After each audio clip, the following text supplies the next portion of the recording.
What is going on, guys? I hope that you are all doing fantastic. Again, I am in my household. I'm not in my studio. I'm feeling a little bit under the weather, so I may sniffle and I may need to use a paper towel every now and again, but I don't think that will be too big of an issue today, as today we are talking about, as you can tell by the title, alternate picking. What does it mean? How can I practice it? And how can I better play cleaner and play faster? So what is alternate picking? Well, alternate picking is when you have two notes on one string and you don't want to play them in the same downstroke. And what a downstroke is when you play down on the string, and an upstroke is when you play up on the string. Okay, so now that we got that covered, how do we do this? What is its applicability to the guitar and to music in general? So, say you have a C major scale. You don't want to spend a lot of time downstroking each one.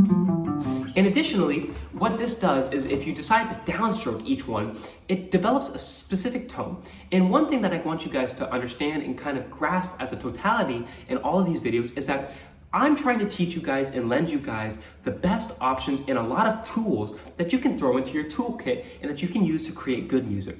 All of these, every picking technique, every style of guitar playing, every way you play a fret on a string or whatever, all makes a different texture and a different sound. I was talking recently to a guy named Bernie Grundman. And if you don't know who Bernie Grundman is, he's an incredible mastering engineer. He mastered Thriller. Their company mastered a lot of Kendrick Lamar's projects.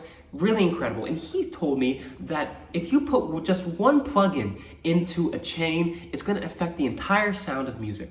And what he meant by that, and what this applies to the guitar, is just holding the guitar in one different way or playing it lighter or softer affects the way in which you present your music to your audience and to your listener and how you convey your message and your feelings. So don't take these things lightly. Take these things with a heart and really focus on each one and try to get the most out of it. Okay, so alternate picking, how can we practice this? So we know now that when there's two or more notes on one string, we want to alternate pick because it's faster, it allows it to get better tone, and it allows it to be cleaner in general. But for different string sets, how do we practice this? So try this with a 3-note system on C major.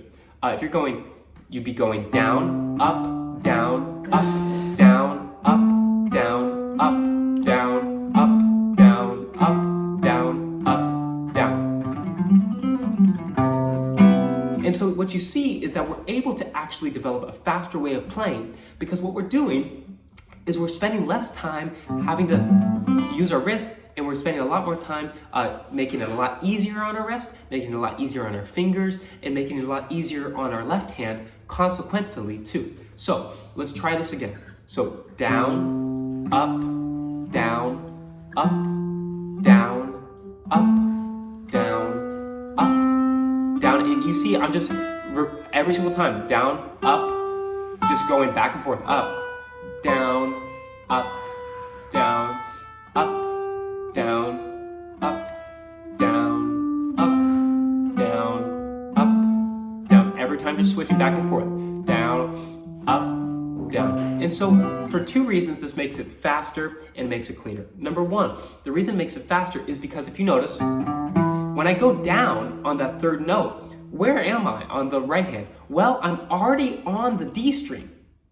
I said important because if you're just going down, you notice that you tend to stay above the string because you know that you're going to play another downstroke.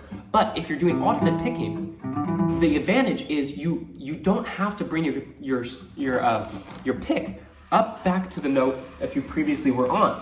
All you have to do is just play where you naturally fall.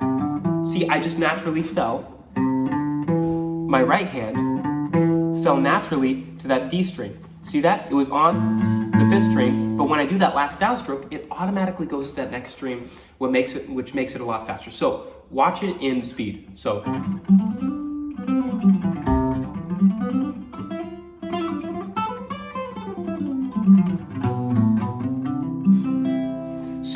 this technique is super important. I think that every single guitar player should at least know how to do this.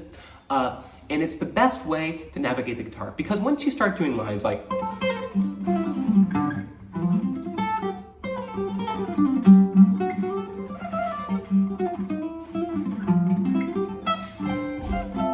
you're going to want to start incorporating hammer-ons, slurs, different ideas into your music, and you want to have a grasp of how to play articulate, clean, and precise. Now, every single note I just played in that, I basically picked. Now, people don't want to do that, and that's completely okay. But I want you to have a grasp. Again, going back to the first thing we talked about in this video, you gotta have more tools in your toolkit. So it's okay if you want to go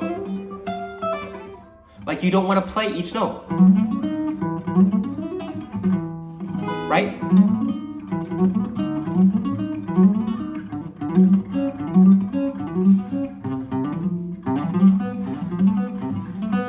I'm only picking 3 times.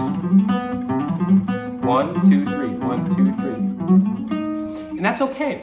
But you need to understand that these are different textures and different tones that you generate dependent on your articulation on the guitar. So don't take these lightly. Practice this at home and practice it at 54 BPM. I know that sounds a little bit redundant, but practice it at 54 BPM, 60 BPM, going this slow. Because this is where your mind is going to have to think about what you're doing, and your muscle memory gets thrown out. A lot of times, guitar players learn to play stuff fast, but then they never practice it slow. And all the value, guys, comes from practicing it slow, learning these different tools, and applying them to your guitar in a humble and very honest way when you go to practice. So, don't feel discouraged if you can't play lightning fast. Feel enlightened because now you have a tool in which will allow you to develop this. So, 2 things. Practice this slow, 54 BPM, 60 BPM. Super slow, quarter notes, half notes. Just make sure it sounds right, it sounds good, it sounds full. Secondly, transcribe some solos, okay? That might be a Wynton Marsalis solo on What Is This Thing Called Love?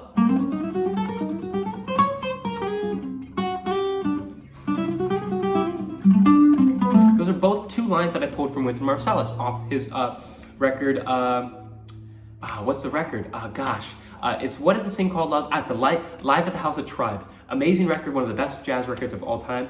But you see there, I was able to use alternate picking. So 2 ways. So practice the scales, super slow, 60 BPM, 54 BPM, and then practice these lines that you transcribe